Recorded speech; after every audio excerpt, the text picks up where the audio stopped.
সকাল সকাল উঠে ব্রাশ করে খেয়ে টেয়ে কাজে গেলাম। সেখানে ফুলের গাছে কিছু জল দিলাম। উপর থেকে দৃশ্যটা খুব সুন্দর লাগছে, তাই না? কিছু অ্যাক্টিং করার চেষ্টা করছিলাম।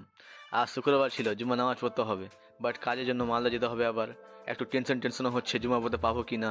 তাড়াতাড়ি যাওয়ার জন্য কোনো বাস না পেয়ে ম্যাজিকে উঠে পড়লাম। পাশে একটা সুন্দর বাচ্চা কিউট মেয়ে ছিল, দেখতে এত সুন্দর লাগছিল কি বলবো। যখন কাজ থাকে তখন দেরি হয়, তাই না? না হলে কালীচক থেকে মালদা আসতে প্রায় 1 ঘন্টা সময় লেগে গেল। ফাইনালি ব্যাংকে এসে পৌঁছালাম। ব্যাংকে কাজ শেষ হতে হতে টাইম দেখি তো জুমার নামাজের সময় হয়ে এসছে। তাই তাড়াতাড়ি কোর্টের রাস্তা হয়ে বিবিগ্রাম জুম্মা মসজিদে জুমা নামাজ আদায় করলাম। আলহামদুলিল্লাহ, জুমা নামাজ পড়ে মনে শান্তি আসলো এবং মসজিদটা দেখতে খুব সুন্দর।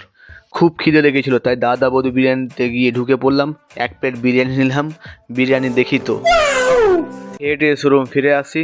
এখানে একটা আবাসিক আছে, সেই স্টুডেন্টগুলো ক্রিকেট খেলছে। আর আসে দেখছি আর মনে মনে খুশি হচ্ছে, কাশ আমি যদি ক্রিকেট খেলতে পেতাম তো খুব ভালো হতো। যদি ভিডিওটা